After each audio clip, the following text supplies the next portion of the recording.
اعلان بالفور 1917 یہودی آباد ہونے شروع ہو گئے، اور اصل میں اسی کے لیے خلافت کو منسوخ کرایا گیا۔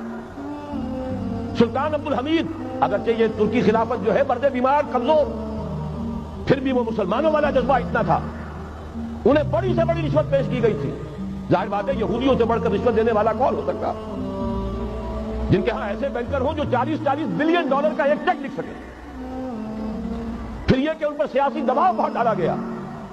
انہوں نے جب تک خلافت عثمانیہ برقرار رہی، یہودیوں کو فلسطین میں آباد ہونے کی اجازت نہیں دی، کہ جو معاہدہ کیا تھا حضرت عمر نے رضی اللہ تعالی عنہ، خلیفہ ثانی نے، خلیفہ راشد نے، ہم اس کے پابند ہیں، اور ہم یہاں یہودیوں کو آباد ہونے کی اجازت نہیں دیں۔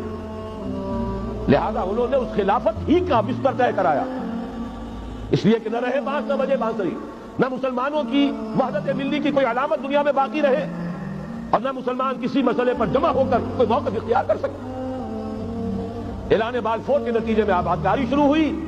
1948 میں اسرائیل قائم ہو گیا، معجزہ ہو گیا۔ 1967 میں اس کی توسیع ہو گئی۔ اس میں ایک بات اور بھی عرض کر دوں، یہ سارا کس طور سے ہوا ہے کام؟ آپ نے زائنزم کا نام تو سنا ہے، صہیونی تحریک، خود اس کا جو بابا آدم تھا، آرڈر آف الومیناٹی، 1776 یکم مئی، یہ نظام قائم کیا وائساکھ نے، اور اس نظام کے تحت فری میسنری اور lodges of the great Orient قائم کیے گئے۔ یہ سارا ہتھ کنڈا وہ ابلیسی نظام، اس کی تفصیل ایک کینیڈین آتھر نے لکھی ہے کتاب میں، پاؤنڈ ان دی گیم۔ یہ سارا دھندا ایک شیطانی چکر ہے، ابلیسی چال ہے، اور اس کے ذریعے سے اسرائیل قائم ہوا، اور اس کی توسیع بھی ہوئی 1967 میں۔ اب یہاں تک پہنچنے کے بعد ان کے پیش نظر بقیہ دنیا کی تسخیر اور اسے فتح کرنے کا معاملہ، اور سب سے بڑھ کر اسلام کی بیخبنی اور اس کا راستہ روکنا، یہ ان کے پیش نظر ہے۔ یریدون ان یطفئوا نور اللہ بافواہہم۔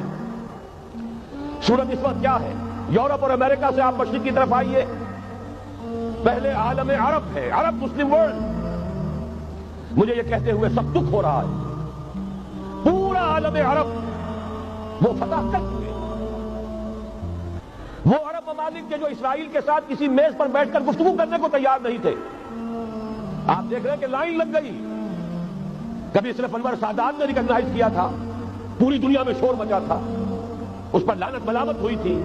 اب تو ایک ایک کر کے، وہ شاہ حسن ہو چاہے شاہ حسین ہو، اب تو وہاں سے ویزے ختم ہو رہے ہیں۔ سعودی عرب اور امارات، انہوں نے جو کچھ کاروباری بندشیں لگائی ہوئی تھی وہ ختم کر دی گئی، ان میں نرمی پیدا کر دی گئی۔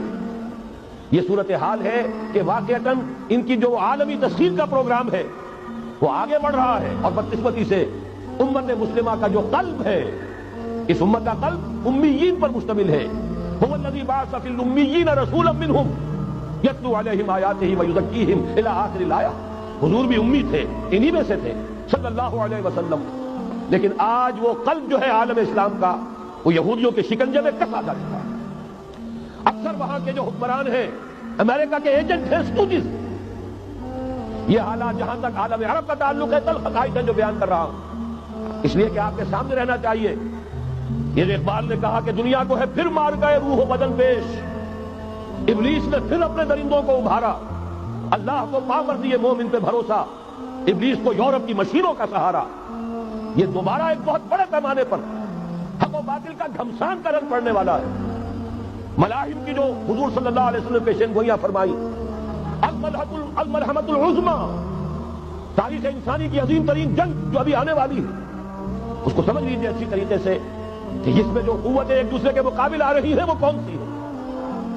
نیو ورلڈ آرڈر کہنے کو امریکہ کے زیر قیادت ہے، حقیقت میں امریکہ خود یہودیوں کے پنجے میں ہے۔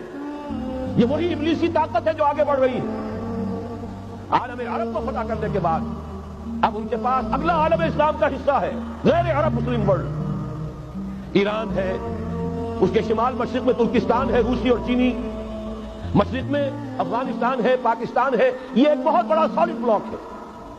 اس کے بعد اگرچہ ہندوستان آتا ہے، بھارت، ظاہر بات ہے کہ وہاں مسلمان اقلیت میں ہیں سوائے کشمیر کے، لیکن یہ نوٹ کیجئے کہ وہاں بھی کم سے کم 15-18 کروڑ مسلمان موجود ہیں۔ آج بھی دنیا کا سب سے بڑا ملک جس میں مسلمانوں کی تعداد اور جن کی نفری سب سے بڑھ کر ہے وہ بھارت. اس کے بعد پھر انڈونیشیا ملائیشیا ہے. اس سے آگے ہے پھر فار ایسٹ, ابھی انہیں فتح کرنا ہے. نیو ورلڈ آرڈر کا یوں سمجھیے کہ ابھی یہ ہارڈ نٹ ٹو کریک, ابھی ایک لوہے کا چنا ہے چائنا کی شکل میں موجود. اور مجھے یاد آ رہا ہے ڈی گال کے الفاظ بہت سے لوگوں نے سنے ہوں گے. اس نے کہا تھا کہ ہم نے خامخواہ روس کو اپنا دشمن بنا لیا ہے.